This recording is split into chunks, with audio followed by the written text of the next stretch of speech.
انسان کا کام صرف سوچنا ہے کہ ایسا کر لیں گے اور ویسا کر لیں گے، اور جب زندگی ہماری امیدوں کے مطابق نہیں چلتی تو ہم پریشان ہو جاتے ہیں۔ لیکن نصیب اور مقدر کا پتہ تو صرف اللہ کو ہی ہے نا۔ آگے کیا ہوگا، کیسا ہوگا، سب اللہ کو پتہ ہے۔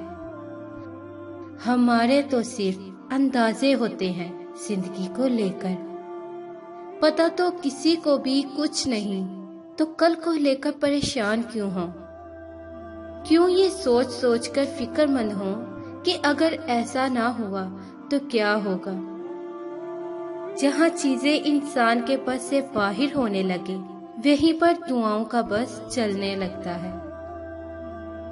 تمہاری مانگی ڈھیر ساری دعائیں اللہ کے پاس جا کر تمہارے خوبصورت نصیب کی سفارش کرتی ہیں، کیونکہ دعائیں ہی تو قدر کو خوبصورت بنا سکتی ہیں۔